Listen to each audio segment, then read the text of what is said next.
Mau pijat bayi dan layanan kebidanan lainnya sekarang lebih mudah. Download dan buka aplikasi Rumah Bidan. Dengan tenaga ahli dan mitra bidan yang kompeten, langsung bisa datang ke rumah.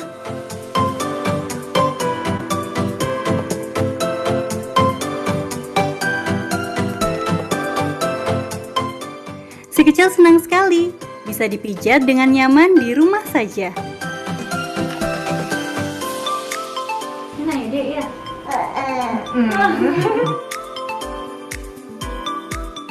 Oh ya, Rumah Bidan juga punya catering sehat loh. Untuk MPASI, bahkan catering diet. Aneka makanan bergizi dan bernutrisi tersedia di sini. Yuk download aplikasi Rumah Bidan sekarang juga.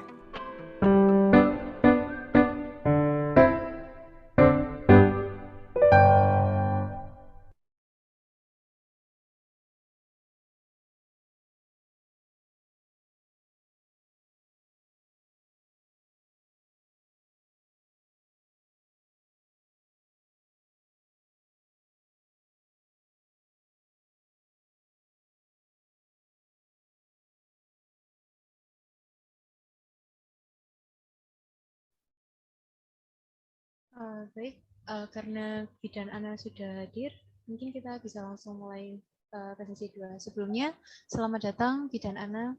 Terima kasih atas waktunya sudah berkenan hadir untuk memberikan materi di sesi 2 acara Grand Launching Rumah Bidan pada malam hari ini. Iya, terima kasih Mbak. Terima kasih. Selanjutnya mungkin bisa langsung dimulai bidan Ana untuk mempersingkat waktu. Baik, mohon izin sebelumnya, apakah suara saya sudah terdengar cukup jelas? Sudah, bidan Ana. Baik. Mohon izin ya untuk membagikan share screen ya. Monggo.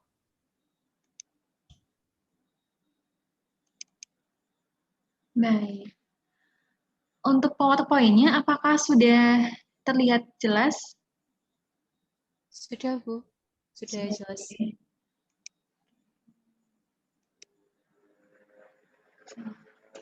Sudah terlihat full screen ya, Mbak ya? Ya, sudah. Baik, sebelumnya saya ucapkan selamat malam untuk bunda-bunda hebat. Sebelumnya ini semuanya ibu-ibu ya yang ada di partisipannya? Bunda-bunda atau ada yang masih single? Saya single, Bu Bidan. Oh iya. Kalau partisipan yang lain masih single?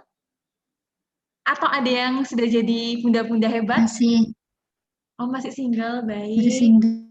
Masih single. Oke, ada yang background-nya sebelumnya kebidanan juga? Oke.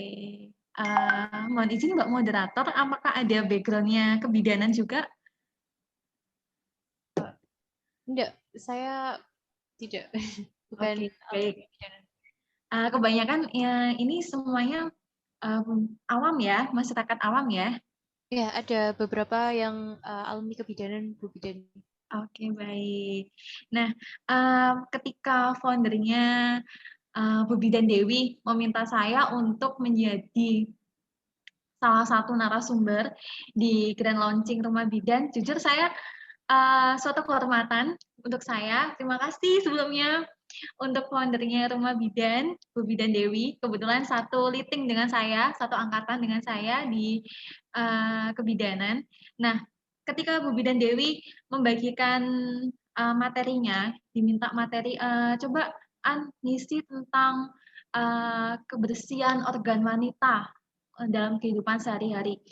Jujur, ketika saya diminta untuk membawakan materi ini, waduh, ini ya simple sih, tapi beratnya adalah ketika kita harus mengulas lebih lanjut gitu. Karena jujur dalam waktu kurang lebih 20-30 menit ini untuk membahas organ wanita ini cukup hanya kulit-kulitnya saja, tidak bisa terlalu dalam. Oleh karena itu saya mohon izin kepada partisipan semuanya, ini materi yang saya bagikan hanya kesimpulan-kesimpulan saja, gitu. Hanya kata kunci saja. Saya beri judul adalah Rahasia Wanita Terkait Kebersihan Miss V. Gitu. Jadi hari ini, malam ini kita membagikan rahasia wanita. Nah, sebelumnya, halo Bunda, yuk kita kenali dulu yuk organ kewanitaannya kita. Nah, di dalam sini, kalau misalnya dari luar kan kelihatannya yang ini ya, yang sebelah kanan ya. Nah, tampilannya gitu. Ada labia luar, ada labia dalam, ada lubang vagina, ada lubang uretra, ada klitoris. Nah, di dalamnya organ wanita yang bagian dalam, nah ini adalah organ wanita yang luar biasa. Karena kita dipercaya dengan organ ini kita bisa mengandung. Dengan organ ini kita bisa melahirkan anak-anak hebat. Nah, gimana sih caranya kita untuk menjaga organ yang hebat ini untuk tetap sehat? Sebelumnya saya ingin tanya ya, ada nggak sih wanita-wanita yang di sini, partisipan yang luar biasa malam ini, memiliki kebiasaan A? Ada nggak yang suka memakai kebiasaan A ini? Mungkin bisa dibantu dengan membuka mikrofonnya, Mbak Moderator, mohon izin. Semua sudah bisa. Oke. Adakah yang kebiasaannya masih memakai panty liner?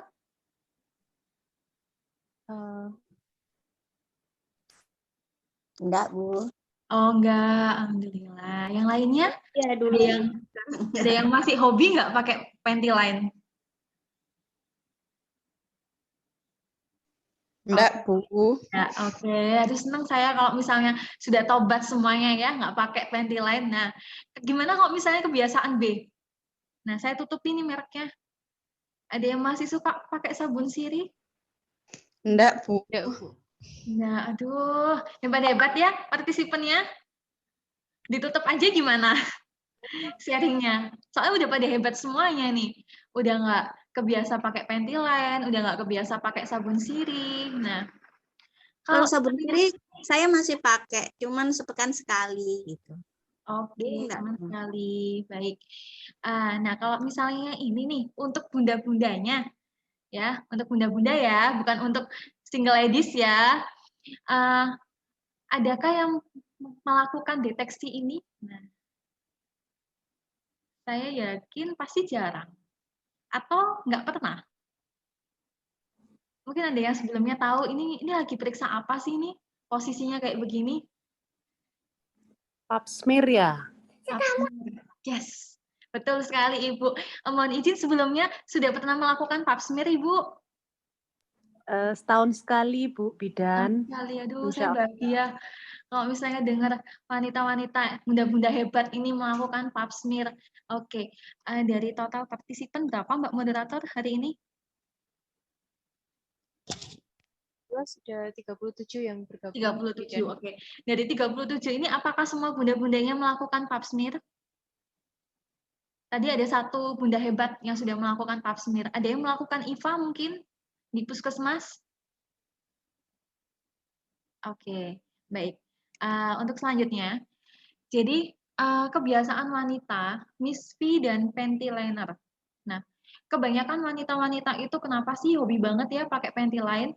Yang pertama alasannya untuk menjaga kelembapan misfi. Yang kedua, alasannya biasanya untuk menjaga agar celana dalam tetap kering di masa keputihan yang cukup banyak atau hari-hari terakhir mens. Nah, sebenarnya baiknya ini berapa jam sekali sih panty line itu diganti?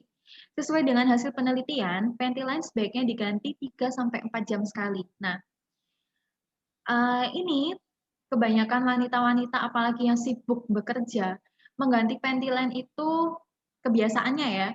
Yang pertama, pagi berangkat kerja oke pakai panty line, baru ganti nanti pulang kantor. Atau kebiasaannya kedua, waktu bekerja berangkat pakai panty line, baru ganti nanti waktu jam makan siang. Nah, itu pasti sudah lebih dari 3 atau 4 jam. Nah, kalau misalnya kita ganti panty line-nya lebih dari 3-4 jam, nanti bisa terjadi apa sih?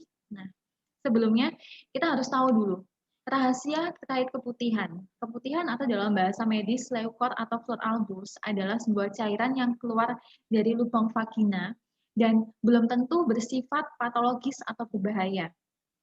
Keputihan dan panty line berdasarkan hasil penelitian pemakaian Ventolin dapat meningkatkan kejadian keputihan dan kandidiasis atau yang biasa dikenal dengan infeksi jamur di organ pewanitaan. Kenapa? Ketika kita memakai Ventolin itu bisa meningkatkan kejadian keputihan.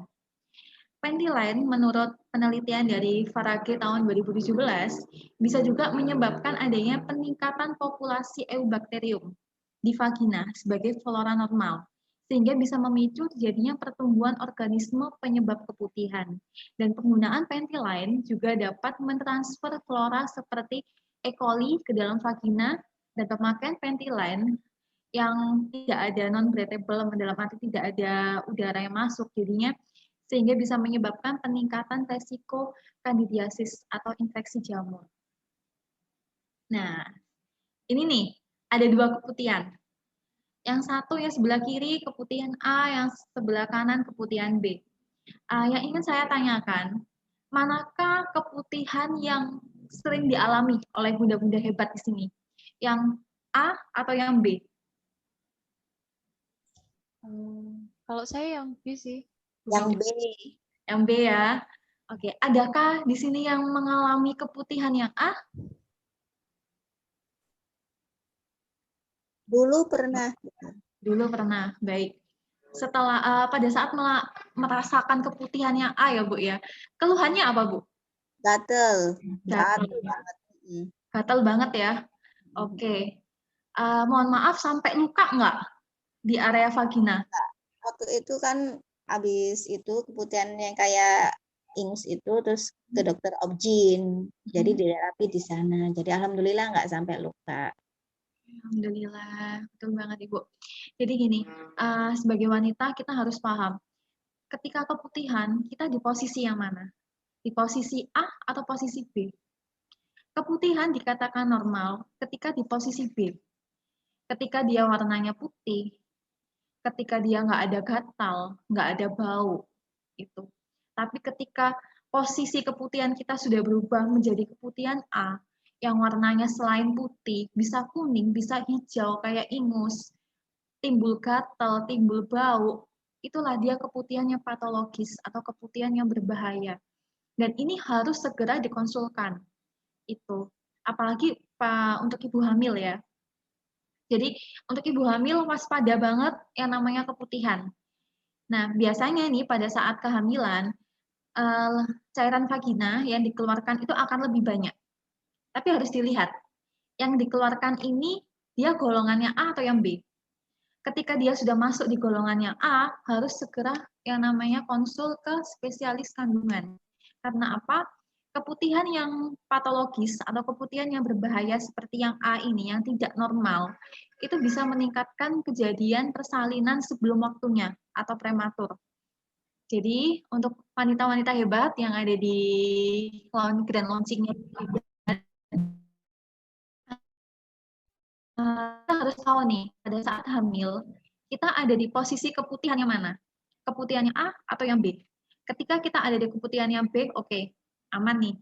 Tinggal gimana caranya kita menjaga misfinya kita. Tapi ketika keputihan ini ada di keputihannya A, ini harus segera konsul ke spesialis kandungan. Seperti itu. Nah, gimana kalau misalnya kebiasaan misfi dan sabun pencuci vagina?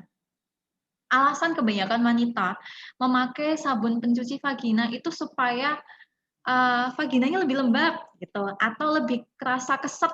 Nah, ada juga yang alasan, aduh aku nggak pede nih vaginanya, sorry bau gitu. Akhirnya pakai sabun pencuci vagina dengan berbagai macam aroma atau bau itu. Nah, sebenarnya boleh nggak sih kita memakai sabun pencuci vagina atau dikenal dengan vaginal douching? Nah, teknik mencuci vagina atau vaginal douching itu akan membuat yang namanya keseimbangan pH vagina terganggu.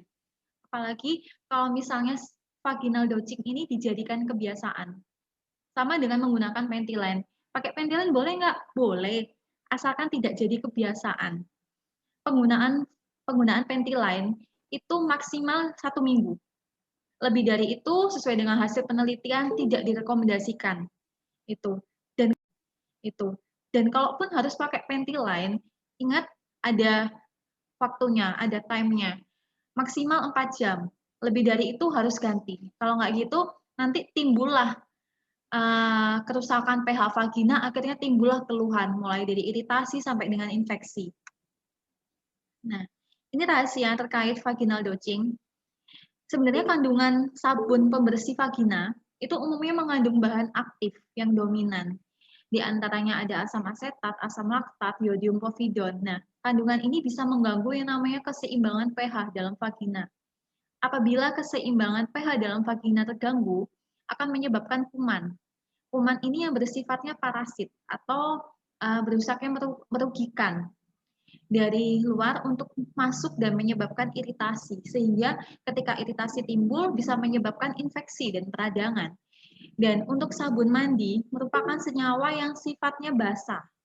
Keadaan basah dalam vagina bisa merubah yang namanya pH vagina. Sedangkan kandungan parfum yang ada di sabun pencuci vagina yang berbagai macam aroma. Saya masih ingat ada yang aromanya mawar, ada yang aroma-aroma lainnya. Nah, itu bisa menyebabkan misfinya kita kering. Keadaan misfi yang kering akan memudahkan iritasi. Iritasi timbul, siap-siap untuk infeksi. Nah, bagaimana jika wanita ingin melakukan vaginal douching? Yang pertama, kita harus tahu kondisi vaginanya kita. Kalau misalnya kondisi vaginanya kita ini normal, lanjutkan perawatan alami. Tapi kalau misalnya kondisi vaginanya kita nggak normal, segera konsultasi ke fasilitas kesehatan. Dan jangan lupa tetap konsumsi buah dan sayur setiap hari untuk menjaga keseimbangan pH-nya kita juga. Dan jika ingin melakukan vaginal douching, pilih sabun yang tidak mengandung parfum dan tidak merusak vagina. Dan tentunya lakukan arah pembersihan vagina dengan benar. Mohon maaf sebelumnya, ketika kita membersihkan vagina kita, ketika cebok, nah arahnya harus diperhatikan. Gitu. Arah yang salah bisa merusak misfinya kita. Jadi arah yang betul adalah dari depan ke belakang. Jadi dari arah vagina ke anus, bukan dari anus ke vagina. Itu. Jadi diingat-ingat untuk wanita-wanita hebat partisipannya, ketika cebok adalah arahkan ini dari depan ke belakang, dari vagina ke anus. Nah, tips menjaga misfi tetap sehat. Sebelumnya, untuk pH vagina, pH-nya dari sekitaran 3,5 sampai dengan 4,5. Jadi tetap dalam kondisi asam ya. Tips menjaga misfi tetap sehat adalah yang pertama melakukan cara pembasuhan atau cebok dengan benar. Yang kedua, pakailah celana dalam dengan bahan katun dan tidak ketat. Sering berganti celana dalam, tidak menggunakan bahan kimia untuk membersihkan misfi yang nantinya bahan kimia atau sabun ini bisa merusak pH vagina. Dan konsumsi buah dan sayur, jika ada keluhan, segera konsultasikan dengan bidan atau dokter di fasilitas kesehatan terdekat. Bisa memanfaatkan adanya rumah bidan ini untuk berkonsultasi, dan juga misalnya ibu-ibu kepingin kunjungan ke puskesmas, dipersilakan juga. Ya, kita agak serem dikit ya, pindah ya. Kalau tadi kan sudah enteng nih. Nah, sekarang kita agak serem dikit nih. Kita ngelihat. Kalau tadi kan masih bahas bagian luar nih. Nah, sebenarnya dalamnya kita kayak apa sih? Salah satu dalamnya kita nih. Mohon maaf, di sini yang sudah menikah kira-kira ada berapa ya, Mbak Moderator? Mbak Tiara? Maaf, saya kurang tahu. Kurang tahu, oke. Yeah. Kebanyakan sudah menikah atau belum menikah? Setahu saya sudah kebanyakan. Oke, baik. Jadi, untuk bunda-bunda hebat, nah, ini adalah dalamnya kita. Yang bisa dilihat ketika kita melakukan screening IVA atau pap smear. Kalau dari luar aja kita nggak bisa nih ngira-ngira. Tapi ketika dibuka dengan spekulum, ini bisa tahu dalamnya. Nah, seperti tadi yang ada salah satu bunda hebat yang sudah melakukan deteksi dini kanker leher rahim dengan pap smear. Mohon maaf sebelumnya, masih ingat ya kejadian meninggalnya almarhumah Julia Perez ya? Karena apa sakitnya? Karena CA serviks, karena kanker serviks. Nah, sebenarnya kanker serviks itu bukan penyakit yang ujuk-ujuk dia datang. Tapi sebenarnya bisa dideteksi dini. Caranya dengan apa? Dengan IVA dan pap smear. Apa itu IVA? IVA adalah inspeksi visual dengan asam asetat. Pemeriksaan IVA, pemeriksaan dengan cara mengoleskan secara langsung asam asetat kepada leher rahim. Jadi di sini dioleskan. Gitu. Setelah ditunggu kurang lebih dari 1 menit, akan terlihat bercak putih bila terdapat adanya perubahan pada sel atau displasia. Jika tidak terjadi perubahan, tesnya akan diulang setelah 5 tahun kemudian. Tapi dilihat juga kita ada di posisi usia berapa ya. Nanti akan ada penjelasan lebih lanjut tentang usia dan hubungannya dengan tes IVA atau pap smear. Gejala kanker leher rahim. Pada stadium dini, seringkali tidak menunjukkan gejala atau tanda yang khas. Namun, pada stadium lanjut, muncul gejala-gejala yang sudah kelihatan banget. Contohnya, bleeding atau perdarahan. Perdarahannya nggak berhenti-berhenti. Gitu. Bukan mens. Kalau mens kan kita ada berhentinya ya. Paling tidak hari pertama sampai hari ketiga itu lagi deres-deresnya, lagi banjir-banjirnya. Tapi gejalanya CA serviks atau kanker serviks, itu dia bleeding terus, perdarahan terus. Ada juga yang mengeluh ini sudah ada perdarahannya, tapi pada saat masa menopause, aku sudah menopause ya, kok tiba-tiba mensnya kok banyak ya. Nah, itu yang harus dicurigai. Ada juga yang merasakan nyeri pada saat berhubungan seksual. Ada yang merasakan keputihan, tapi keputihannya nggak normal. Keputihannya ini putih, kekuningan, campur darah. Jadi nanah plus ada darahnya. Ada juga yang merasakan headnya nggak teratur, ada juga yang merasakan nyeri pada panggulnya.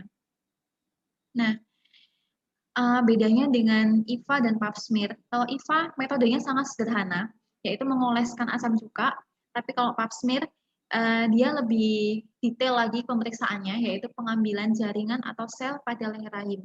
Dan itu harus diperiksa di lab. Untuk IVA bisa periksa di puskesmas atau di klinik bidan dekat bisa. Tapi kalau untuk pap smear, pemeriksaannya bisa dilakukan di lab atau rumah sakit. Dan tentunya biayanya beda ya. IVA biaya kalau misalnya di puskesmas kurang lebih 5.000 sampai 10.000. Nah, kalau pap smear di lab swasta kisaran harga 300 sampai 500.000. Nah, kita intip yuk. Ini MISV-nya kita. Saya bagikan video. Semoga kuat ya lihatnya ya. Nggak ada yang pingsan. Oke. Sudah kelihatan ya Mbak videonya ya? Sudah Bu Bidan. Negatif atau? Nah, ini video dari Ikatan Dokter Indonesia yang dibagikan oleh Dr. Hari Nugroho, spesialis obgyn, konsultan. Jadi harusnya itu tadi yang kita lihat kan yang leher rahim itu mulus gitu. Ketika dibuka ini, mohon maaf, hampir sama kayak ini yang kita permukaannya. Tapi ketika IVA tesnya itu suspek atau dugaan kanker, yang harusnya mulus kayak ini, dia sudah radang di sini. Gambarannya kurang lebih seperti ini. Itu sudah dugaan mengarah ke kanker. Begitu. Partisipan tidak ada yang pingsan ya ini ya. Saya bagikan ini. Kuat ya. Kalau nggak kuat mungkin bisa bendera putih, lambaikan tangan. Oke. Kuat Bu Bidan, kuat Bu Bidan. Kuat ya. Oke, bagus. Kita lanjutkan lagi.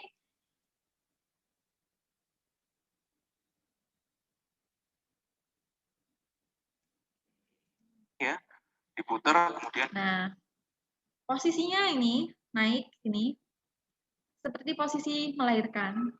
Nah, habis itu kita butuh ini cocok bebek buat buka vaginanya kita. Nah, Oleskan. Ya. Ini contohnya. Nah, tujuannya kita lihat ini nih. Si lingkaran ini. Ketika dibuka, gambaran normalnya seperti ini. Tapi begitu ketika dibuka, dia sudah seperti bunga kol, kayak yang tadi. Kadang posisi. Nah, sudah tahu ya perbedaan jelasnya ya. Kalau ini sudah dugaan yang mengarah ke kanker. Tapi normalnya adalah, kemudian dioleskan. Ya. nah, normalnya mulus, cantik kayak gini. Ini Nah, contohnya ini adalah salah satu video tentang pengambilan pap smear. diambil, perlu sampai berdarah enggak? Saya masih ingat itu waktu ada tuh Sudah diambil cairan sedikit aja. teman Cairan saya ngambil sedikit, nggak berdarah, diulangi lagi sampai berdarah. Kenapa? Biar dioleskan, dapat. Kalau berdarah nggak dapat ya.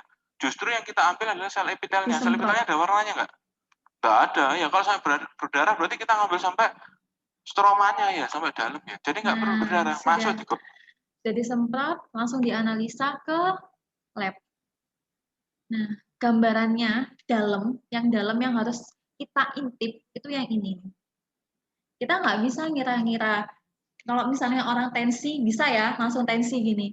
Tapi khusus organ ini, kita nggak bisa kira-kira. Harus dibuka. Gitu. Nah, kebanyakan ibu-ibu, bukanya yang nggak mau. Takut duluan. Oke, saya lanjutkan. Mohon izin untuk sharing-nya.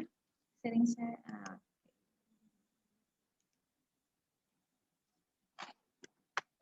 Ini dia. Jadi hasil pemeriksaan IVA ketika diolesi, normalnya mulus gini ya. Oke, ketika diolesi, ditunggu 1 menit. Nah, kalau hasil IVA-nya positif, dia sudah mulai kelihatan nih putih-putih, kayak sariawan. Nah, tapi begitu diolesi, nggak usah diolesi, dibuka, udah tampilannya ini radang kayak gini, ini sudah dugaan ke CA serviks atau kanker serviks. Seperti itu. Nah, hubungan usia dengan IVA test atau pap smear. Sebelumnya IVA test atau pap smear tentunya dilakukan bagi wanita yang sudah melakukan hubungan seksual. Ya. Jadi buat wanita-wanita yang sudah melakukan hubungan seksual, baik sekali atau hanya sekali nih melakukan hubungan seksual, tetap harus di IVA atau pap smear. Itu. Ketika dia melakukan hubungan seksualnya pada saat usia kurang dari 21 tahun, tidak diperlukan screening, IVA atau pap smear. Jika tidak ada keluhan. Tapi jika ada keluhan, usia berapapun, mau usia kurang dari 21 tahun atau lebih dari 65 tahun, harus yang namanya IVA atau pap smear. Kembali lagi, kita harus peka. Kita harus peka sama keluhan yang ada di diri kita. Kadang perempuan itu saking hebatnya ya, bunda-bunda, terasa kemeng, terasa nyeri itu nggak dirasa. Tahu-tahu aja, udah perdarahan banyak, loh kok aku mens nggak berhenti-berhenti ya? Itu baru periksa ke puskesmas. Ketika dibuka, kondisinya sudah radang, akhirnya kita rujuk ke rumah sakit. Jadi buat perempuan-perempuan, pekalah terhadap diri kalian. Saking kuatnya kadang kita kuat menahan sakit. Padahal lebih baik kita jujur sama diri kita sendiri. Oh, saya sepertinya sedang tidak baik-baik saja kondisi tubuh saya. Saya butuh screening. Tidak usah malu untuk melakukan IVA atau pap smear, justru IVA dan pap smear ini yang akan menyelamatkan kita untuk deteksi dini kanker leher rahim. Dan untuk perempuan yang usia sekitar 21 sampai dengan 29 tahun, ini bisa melakukan IVA atau pap smear setiap 3 tahun sekali. Jadi berkala. Dan untuk usia 30 sampai 64 tahun bisa dilakukan 5 tahun sekali. Dan pada saat usia sudah lebih dari 65 tahun, tidak diperlukan untuk IVA atau pap smear. Kecuali, ini pengecualian semua ini, usia-usia ini, kecuali dia ada keluhan. Ketika ada keluhan, tidak pandang usia, harus di IVA atau pap smear. Seperti itu. Ini adalah guideline-nya atau petunjuknya dari obstetria dan ginekologi. Nah, untuk bunda yang luar biasa, pesan Bu Bidan Ana adalah Miski sehat itu bisa dengan cara yang sederhana, nggak usah cara yang aneh-aneh. Biasanya promo ya, Pentiline ini harga ada yang harganya 300.000, ada yang harganya 300.000, bisa untuk mencegah penyakit kanker serviks dan lain-lain. yang namanya orang jualan itu pasti pengennya laku, pasti dibaik-baikin. Oleh karena itu, cukup dengan cara-cara sederhana tadi yang sudah saya sampaikan di slide sebelumnya, itu sudah cukup menjaga MISP kita tetap sehat. Itu tadi. Baik, mohon izin saya kembalikan ke Mbak Tiara sebagai moderator.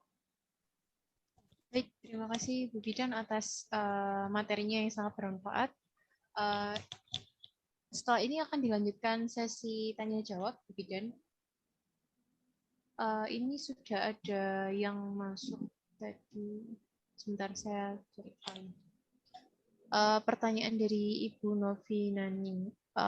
Mau tanya, untuk khitan pada bayi wanita itu apa sampai sekarang belum diperbolehkan sama Dinas Kesehatan ya, Bu Bidan? Oke, untuk khitan ya, untuk sunat ya. Ya. Jadi istilahnya itu sunat itu pada wanita itu berbeda dengan khitan pada laki-laki. Jadi kita hanya membersihkan saja organ kewanitaannya kita tanpa menghilangkan apapun itu. Jadi hanya dibersihkan saja. Gitu. Jadi tidak ada tindakan bedah di situ. Hanya dibersihkan. Dan sudah diizinkan? Sudah diizinkan? Oke. Baik, pertanyaan selanjutnya mungkin dari saya Bu Bidan karena belum ada pertanyaan masuk dari para partisipan.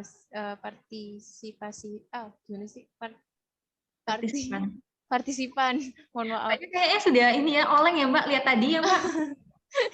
Nggak, Bu Bidan, aman-aman. Cuman agak belibet aja. Mohon maaf. Mungkin ini Bu Bidan, saya pernah mendengar begitu dari teman saya yang mengeluhkan bahwa mohon maaf, MISP-nya itu kadang berbau begitu Bu Bidan. Nah, saya mau tanya, apakah yang seperti itu tuh normal? Nah, kalau misal normal itu kalau kan ada kondisi MISP yang tidak bau dan bau. Nah, itu yang menyebabkan perbedaan di antara keduanya itu apa ya Bu Bidan? Terima kasih.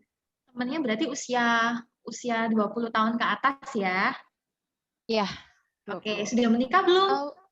Waktu itu belum sih Bu Bidan, sekitar umur 19 sampai 20-an. 19 sampai 20. Sudah menikah? Belum Bu Bidan. Belum. Balik lagi ke kebiasaannya kita. Coba temennya ditanya, suka pakai panty line nggak? Suka pakai sabun pembersih vagina nggak?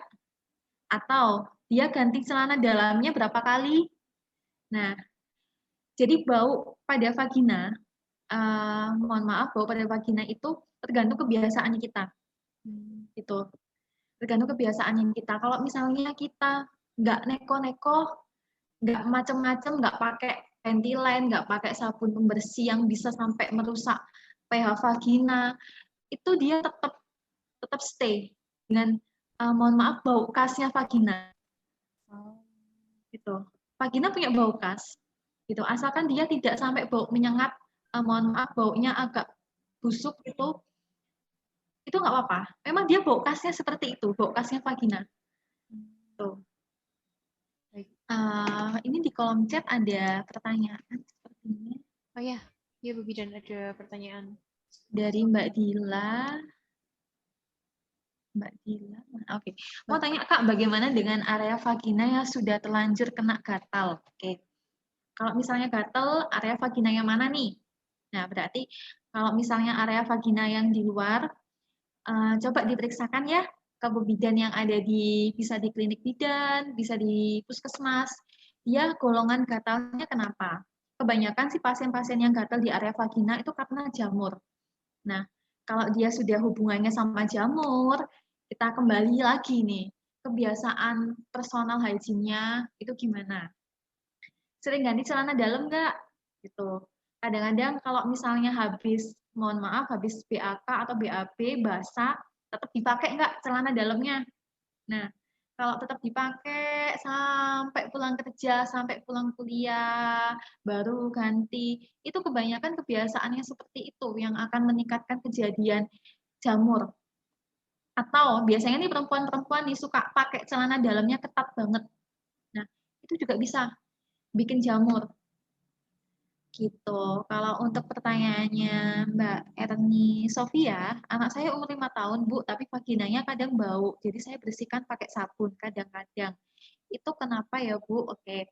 Balik lagi, vaginanya baunya seperti apa, Ibu? Itu baunya seperti apa? Nah, kalau misalnya Ibu sudah mulai ragu nih, coba dilihat vaginanya apakah ada keluhan lain, apakah ada ditemukan keluhan lain selain bau. Dilihat apakah mengeluarkan suatu cairan atau bentuknya gimana. Nah, kalau misalnya Ibu ragu, lebih baik kalau saran saya silakan datang ke fasilitas kesehatan terdekat gitu, supaya lebih menenangkan jiwa juga. Dan ini untuk pertanyaan Bu Nurium, berapa batas usia berhentinya menstruasi? Oke, untuk batas usia berhentinya menstruasi tiap wanita beda, tergantung dari yang pertama, ketika dia menars atau mens pertamanya, dia usia berapa? Gitu. Kemudian yang kedua, bagaimana gaya hidupnya? Karena gaya hidup menentukan juga kapan menopause itu datang. Dan ini izin bertanya, maaf sebelumnya jika keluar dari materi Bu Bidan, apakah rambut yang ada di bawah itu wajib dicukur? Jika iya, lebih baik berapa kali sekali ya Bu Bidan? Karena dia belum lengkap ya ini. Karena rambut, oke. Jadi gini, untuk mencukur area mispi, apakah itu wajib dicukur? Tidak ada penelitian yang menyatakan bahwa oh itu wajib gitu. Nggak ada. Sampai saat ini masih belum ada kata-kata wajib. Nah, untuk mencukur pun lebih baiknya kita menggunakan tidak dicukur habis ya. Karena takutnya ketika dicukur habis, apalagi menggunakan ini alat cukur, itu bisa melukai. Nah, ketika luka, itu yang nanti kita takutnya infeksi. Jadi untuk mencukur lebih baik dipotong. Dipotongnya bisa pakai gunting. Mungkin ada lagi pertanyaan? Mungkin saya lagi, Bu Bidan, kalau boleh. Boleh. Mungkin jadi pertanyaan terakhir jika para hadirin tidak ada yang bertanya. Kan tadi kan sudah ketika nantinya sudah tes pap smear atau IVA. Nah, kalau misal sudah ada dugaan positif itu kira-kira apa ya Bu Bidan yang langkah pertama yang mungkin bisa dilakukan? Apakah kanker serviks itu bisa sembuh atau tidak? Begitu Bu Bidan. Terima kasih. Pertanyaannya bagus nih. Pertanyaan ini adalah motivasi untuk bunda-bunda tes IVA. Saya sering banget promosi tes IVA ya, tapi tetap aja susah banget perempuan-perempuan ini ya diajak tes IVA. Jadi gini, semangatnya ya. Terima kasih Mbak Tiara. Ketika kita melakukan IVA atau pap smear dan ditemukan loh, kok ada radang ya. Nah, pastinya bu bidannya ini atau dokternya akan melihat radangnya ini masih bisa ditangani atau tidak di fasilitas kesehatan tingkat pertama. Seperti puskesmas. Kalau misalnya radangnya masih bisa ditangani dengan krioterapi, ditangani. Nah, tapi kalau memang radangnya ini dirasa kok radangnya ini harus dikonsulkan ya ke spesialis obgyn ya, pasti kami akan memberikan rujukan ke rumah sakit. Ketika di rumah sakit pun spesialis obgynnya juga akan memeriksa radangnya ini, kalau ini IVA ya, radangnya ini apakah mengarah ke kanker ya. Nah, pemeriksaan lanjutan, kalau misalnya IVA positif, ditemukan radang, kami rujuk ke rumah sakit, di rumah sakit akan dilakukan pap smear. Gitu. Atau kalau misalnya masih ragu juga pemeriksaan biopsi. Nah, dengan pemeriksaan patologi anatomi, itu dilihat sifat selnya ada yang mengarah ke kanker nggak ya? Kalau memang mengarah ke kanker, pasti akan dilakukan namanya staging. Dia stadium berapa sih ini ditemukannya? Semakin dini ditemukan masih stadium 1, itu kemungkinan untuk sembuh masih ada. Tapi ketika dilakukan staging dan itu ditemukan pada stadium lanjut, stadium 2+ atau 3, itu kemungkinan untuk sembuh pun akan kecil. Seperti itu. Jadi semakin dini kita untuk melakukan pemeriksaan atau deteksi dini kanker serviks dengan IVA atau pap smear, itu akan semakin bagus. Seperti itu. Jadi jangan takut ibu-ibu untuk IVA, Kalau misalnya, aduh takut dibuka-buka gitu, masih sakit melahirkan, saya jamin. Apalagi ini ya bunda-bunda yang di sini sudah merasakan betapa luar biasanya perjuangan ibu untuk melahirkan, sakit melahirkan ibu-ibu. Jadi jangan takut untuk IVA. IVA prosesnya cepat kok, nggak sampai 10 menit, 5 menit selesai. Dan bisa kunjungi puskesmas terdekat di kota Anda untuk melakukan IVA. Ada pertanyaan lanjutan? Ya, ada Bu Bidan. Baik, untuk pertanyaannya mungkin bisa dituntaskan terakhir Bu Nuryum ini ya Bu Bidan, mengingat durasi yang ya. singkat. Siap. Terima kasih. Bagaimana tips yang tepat dalam penggunaan cairan pembersih area V karena terasa nyaman dan bersih setelah menggunakannya? Oke. Untuk Mbak Nuryum ya. Oke, jadi gini, kalau mau milih nih pembersih vagina, kita lihat dulu ingredients-nya, bahannya. Apakah ada kandungan parfum di dalam itu? Itu yang pertama. Yang kedua, penggunaannya kapan sih? Gitu. Jadi tidak disarankan kita setiap mandi atau setiap cebok menggunakan sabun itu, tidak. Biarkan ada bakteri baik yang alami memang hidup di dalam misfinya kita. Biarkan. Jadi tidak disarankan untuk sering-sering. Gitu. Paling tidak 3-4 hari baru make, nggak apa-apa. Tapi kalau setiap hari itu tidak disarankan. Dan dilihat juga sabun pembersih vaginanya ini apakah mengandung parfum, gitu. Dan apakah ada bahan-bahan yang memang sifatnya ini basah yang akan merusak misfinya kita. Jadi kita harus ingat misfinya kita ini sifatnya asam dengan pH 3,5 sampai 4,5. Kalau misalnya ada bahan di dalam sabun misfinya kita ini yang mengandung basah, itu pasti akan rusak misfinya kita. Gitu. Jadi sebelum membeli wajib membaca ingredientnya, bahannya apa. Gitu. Baik Bu Bidan, ini ada pertanyaan satu lagi Bu Bidan yang dikirimkan ke saya. Saya izin bacakan ya Bu Bidan. Iya, silakan Mbak Tiara. Ini, saya sampai hari ini sudah hampir 2 minggu masih keluar darah seperti darah haid. Tetapi hanya sedikit sekali dan gumpalan, sedangkan biasanya cuman kurang lebih seminggu saja. 3 hari lumayan banyak darah haid yang keluar juga diserta kadang keluar gumpalan-gumpalan darah. Sisa hari berikutnya hanya seperti flek-flek sedikit gitu. Apakah masih wajar ya Bu Bidan? Oke. Dan ini sudah menikah? Belum menikah. Seorang thalassemia mayor Bu Bidan. Itu apa ya Bu Bidan? Saya tidak tahu. Baik. Terima kasih. Belum menikah ya? Oke. Belum menikah. Jadi ini untuk Mbak yang menyampaikan pertanyaan, apalagi mohon maaf sudah ada kondisi thalassemia ya, sebaiknya segera dikonsulkan gitu. Karena mensnya kan sudah lebih dari masa normalnya. Jadi kalau sudah sampai keluar gumpalan-gumpalan, apalagi lebih dari 2 minggu, segera konsulkan ya, segera periksa ya ke puskesmas ya. Kalau misalnya jauh dari puskesmas yang dekat rumah sakit nggak apa-apa, ke rumah sakit ke spesialis obgyn ya. Gitu. Karena apa?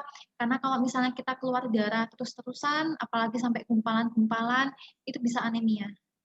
Dan kalau anemia dibiarkan terus, HB-nya semakin turun, hemoglobinnya makin turun, lama-kelamaan kita bisa syok. Jadi saran saya segera ke rumah sakit atau puskesmas ya. Baik, terima kasih Bu Bidan atas jawaban dari Bu Bidan yang sangat bermanfaat bagi kami para perempuan yang itu mungkin sedikit sekali ya Bu Bidan mendapatkan informasi-informasi yang seperti ini atau mungkin jarang ditemui begitu. Saya ucapkan banyak terima kasih karena materi Bu Bidan ini insya Allah bisa bermanfaat bagi kami dan juga bisa menjadi amal jariah bagi Bu Bidan sendiri. Amin. Baik, itu saja Bu Bidan yang bisa saya sampaikan. Bila mau live, silahkan. Gitu. Ya. Saya juga mengucapkan terima kasih untuk wanita-wanita hebat yang ada di grand launching-nya Rumah Bidan. Semoga apa yang saya bagikan hari ini bisa bermanfaat untuk semuanya. Dan pesan saya, tetap ya, nggak usah neko-neko kalau mau jaga misfi. Cukup cara yang sederhana, tapi itu sudah sangat cukup bisa menjaga Miss V-nya kita tetap sehat. Dan semoga wanita-wanita hebatnya di sini tetap sehat. Dan yang untuk ibu-ibunya juga ya, tetap ya Bu ya, harus deteksi dini ya. Dengan IVA ya, nggak usah takut datang ke puskesmas untuk IVA. Itu pesan saya juga mengucapkan mohon maaf apabila ada kekurangan dalam penyampaian materi. Baik, mohon izin saya Bidan Ana untuk live group dan terima kasih untuk kesempatan yang sudah diberikan. Terima Ya, kasih. terima kasih Bu Bidan.